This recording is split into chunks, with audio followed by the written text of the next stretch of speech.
Ce qui se joue en Ukraine aujourd'hui n'est pas le sort de l'Ukraine, mais celui du monde. Ce pays n'est que le champ de bataille d'une guerre menée par l'empire financier de la City de Londres et de Wall Street, décidé à maintenir son hégémonie planétaire à n'importe quel prix, y compris d'un affrontement militaire si la Russie et la Chine ne se soumettent pas.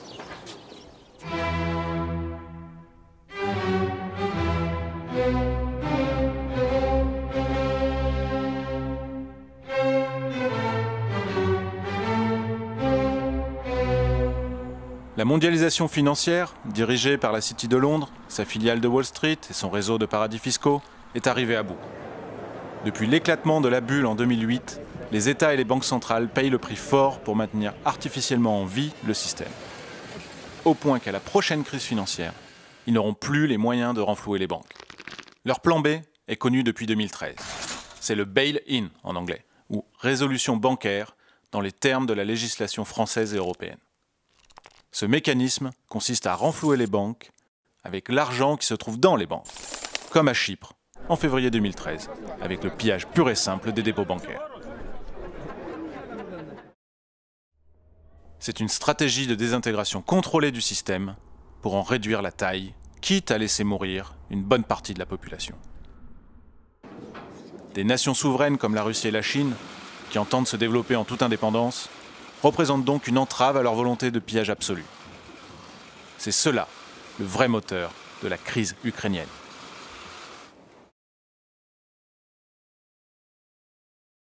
Tout a démarré le 21 novembre 2013, lorsque le gouvernement légitime d'Ukraine suspend les négociations en vue d'un accord d'association qui le lierait économiquement et politiquement avec l'Union européenne. Car cet accord prévoyait notamment une clause de libre-échange approfondie et globale qui aurait mis fin à toute protection douanière pour l'agriculture et l'industrie ukrainienne. Le pays a donc préféré se tourner vers l'Est en vue d'intégrer l'union douanière Russie-Biélorussie-Kazakhstan, basée sur le développement régional plutôt que sur le pillage des marchés. De surcroît, l'accord prévoyait d'intégrer l'Ukraine dans la politique de sécurité commune de l'Union européenne, c'est-à-dire l'OTAN. Ce qui s'est passé ensuite relève de l'application minutieuse du manuel de changement de régime de l'oligarchie financière.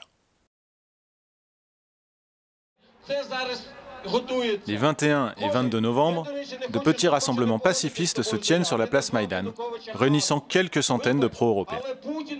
Ce qui peut paraître ironique lorsqu'au même moment en Grèce, en Espagne et au Portugal, les peuples se soulèvent contre la Troïka et son austérité criminelle. Du coup, personne ne prend au sérieux ces manifestants. Mais à partir du 24 novembre, les partis qui promouvaient l'accord de libre-échange au Parlement prennent le relais. Il s'agit des partis libéraux-conservateurs Batkivshina de Arseniy Yatsenyuk et Oudar de Vitali Klitschko, ainsi que du parti néo-nazi Svoboda de Oleg Tyagnibok. Dès lors, les incidents commencent et permettront au mouvement de prendre son ampleur. Les provocateurs issus des mouvements néo-nazis Svoboda et Secteur droit ont recours à la violence organisée et armée contre la police, les institutions et les autres partis politiques. Minoritaires, mais entraînés quasi militairement, ils prennent rapidement le contrôle de Maïdan et rendent l'escalade inévitable. Ces milices néo-nazis ne sont dénoncées ni par l'Europe ni par les États-Unis. Pire, la baronne Catherine Ashton, haute responsable des affaires extérieures européennes, s'exhibe en compagnie du député du parti néo-nazi Svoboda, Oleg Tyagnibok. Tout comme son homologue Victoria Nuland, la sous-secrétaire d'État américaine pour l'Europe de l'Est, promue par Obama après avoir fait ses classes dans l'administration Bush. La conversation téléphonique fuitée dans la presse entre Nuland et l'ambassadeur américain sur place révélera à quel point les trois chefs de l'opposition ne sont que des pions sur l'échiquier anglo-américain. Good. So I don't think Klitsch should go into the government. I don't think it's necessary. I don't think it's a good idea. In terms of him not going into the government, just let him sort of stay out and do his political homework and stuff. We want to keep the moderate Democrats together. The problem is going to be Tyagnibok and his guys. I think Yats is the guy who's got the economic experience, the governing experience. He's the guy, you know, what he needs is Klitsch and Tyagnibok on the outside. He needs to be talking to them 4 times a week, you know. So that would be great, I think, to help glue this thing and have the UN help glue it. And, you know, fuck the EU. Pendant ce temps, la situation dégénère sur la place Maïdan avec l'intervention d'une troisième force, des snipers qui tirent à la fois sur la police et sur les manifestants. Ils feront 100 morts. Le 21 février, Yanukovych est contraint par la diplomatie européenne à signer un accord avec les 3 dirigeants de l'opposition, engageant au retour à la Constitution de 2004, à l'organisation d'élections anticipées et au désarmement des militants extrémistes. Mais l'accord vole en éclats sous la pression des chefs de milices néo-nazis, Dimitri Yarosh et Andrei Paroubi, qui exigent l'éviction de Yanukovych. Les milices vont encercler le Parlement et menacer les députés. À l'intérieur, les leaders de l'opposition vont organiser la destitution de Yanukovych, en violation totale de l'accord soutenu par les Européens et sans respecter la procédure constitutionnelle. Le nouveau gouvernement issu de Maïdan est composé d'ultralibéraux, dont le Premier ministre Yatsenyuk, qui engage sur le champ la thérapie de choc demandée par le FMI. Il s'empresse également de signer l'accord de libre-échange et d'intégration avec l'Union européenne et entame les négociations avec l'OTAN. En reconnaissant ce gouvernement, les diplomaties européennes et américaines ont du même coup cautionné la montée au pouvoir des néo-nazis. Ils ont en effet obtenu le poste de vice-premier ministre ainsi que 4 ministères, dont celui de l'éducation. Quant aux chefs des milices néo-nazis Yarosh et Paroubi, ils prennent la tête du Conseil national de défense et de sécurité. Leur première mesure sera de décréter l'abolition de la langue russe comme 2e langue officielle et d'interdire de diffusion les chaînes de télévision russes. Peut-on dès lors faire mine de s'étonner des conséquences ? Le climat de séparatisme et de chaos a été fabriqué et les Ukrainiens russophones ne peuvent que voir en ce nouveau gouvernement un danger immédiat pour leur vie. En violant sciemment le droit international, les Occidentaux ont ouvert la boîte de Pandore.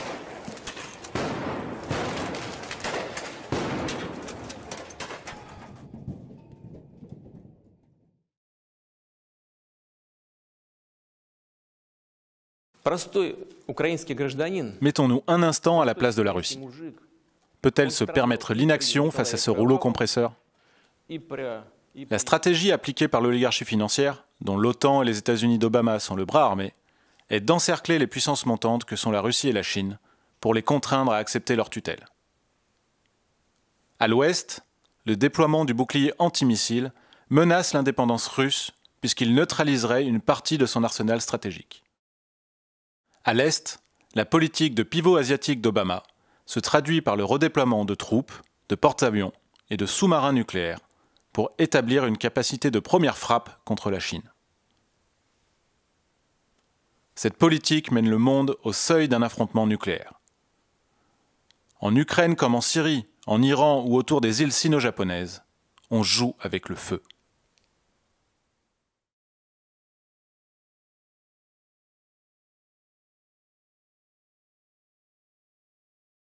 En réalité, cette doctrine d'encerclement n'est pas une doctrine américaine. Elle est la continuation de la politique de l'Empire britannique, telle qu'elle fut théorisée au début du XXe siècle par le géographe de l'Empire Alfred Mackinder. Proposée en 1905, cette doctrine Mackinder professe que le contrôle du Heartland continental, en empêchant son développement, assurera une suprématie maritime et commerciale à l'Empire britannique. La City sponsorise sa thèse. Cependant, aux États-Unis, sa renommée n'est pas folichonne. La politique de développement transcontinental de Lincoln est encore présente dans les esprits. Mackinder est considéré comme un nostalgique de l'idée impériale et un serviteur de la thalassocratie anglaise. Ce n'est qu'après la mort de Franklin Roosevelt que cette géopolitique britannique est réhabilitée par l'administration Truman pour justifier la politique d'endiguement de l'URSS. Les idéologues Henry Kissinger et Zbigniew Brzezinski l'érigeront en doctrine officielle des États-Unis. Ils enterrent ainsi la tradition de coopération initiée par des présidents américains comme John Quincy Adams, Abraham Lincoln ou Franklin Roosevelt.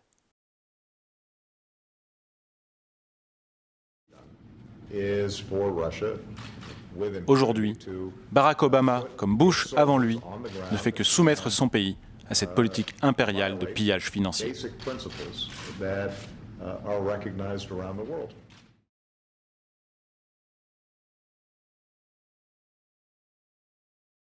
Okay, Jacques and Paris, I think we all agree this is a crisis. Who started it? Who's responsible? Well, what I have to say that it's not really about Crimea or Ukraine. It's about a world monetary system, a financial world monetary system, which is in a state of absolute collapse. And then you had on the Russian side people like Sergei Glaziev or Dmitry Rogozin, who both called for the de-offshorization, which means a return to Russia of investments in the tax havens. And it's precisely those two persons, Rogozin and Glaziev, that have been sanctioned by the American authorities. This confrontation, I think the only solution is to bring forth a development system involving both Western Europe and Eastern Europe in a community of development, which we call that Helga Sepp-LaRouche, my German ally and friend, called a Eurasian land bridge. Imaginons que la Russie, la Chine, les États-Unis et l'Europe travaillent ensemble à leur propre développement. Ce serait intolérable pour l'oligarchie de la City et Wall Street.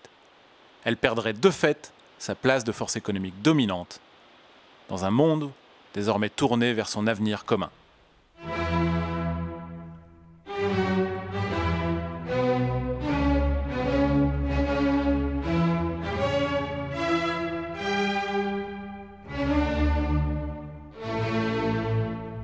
And we have to go back to the idea of physical economy, which is associated with the Industrial Revolution of America, which was the result of the policies of Lincoln, who also created a land bridge throughout America. Depuis la chute de l'URSS, c'est ce que nous avons clairement mis sur la table comme alternative à la mondialisation financière. Le développement de l'Eurasie, et dans le même élan des Amériques et de l'Afrique, est le défi que l'humanité doit relever. L'établissement de réseaux ferroviaires traversant les continents permettront le désenclavement des zones les plus pauvres. La réorientation de l'effort économique vers l'aménagement des territoires et la production scientifique, technologique et industrielle provoquera une hausse massive des niveaux de vie. C'est ainsi que les peuples pourront conquérir leur liberté politique et enfin disposer d'eux-mêmes. Dans leurs intérêts respectifs, la Russie et la Chine prennent le chemin de cette politique. Elles proposent toutes deux des coopérations pour bâtir une nouvelle route de la soie.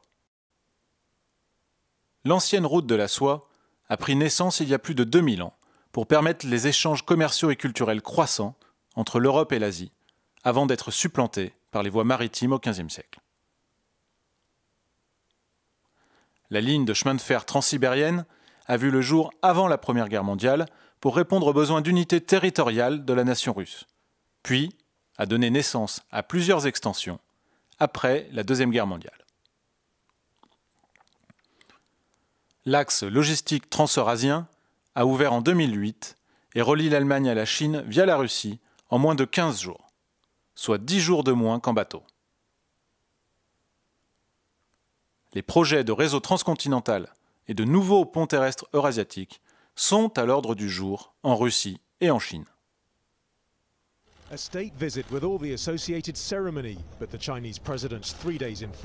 Mais pour bâtir réellement la paix par le développement, les beaux discours et les business plans ne suffiront pas. On doit se débarrasser pour de bon de la finance criminelle. La France, l'Allemagne et les États-Unis doivent reprendre leur indépendance et rompre avec la City de Londres. Et dans le même temps, saisir l'occasion historique de ces grands projets promus par la Russie et la Chine afin de stabiliser le continent. Face au conditionnement de l'opinion publique pour une guerre contre les puissances d'Eurasie, voilà le rôle que doit jouer un dirigeant qui porte vraiment l'intérêt de son peuple. Battons-nous pour cette paix-là, maintenant, car l'occasion pourrait ne pas se représenter.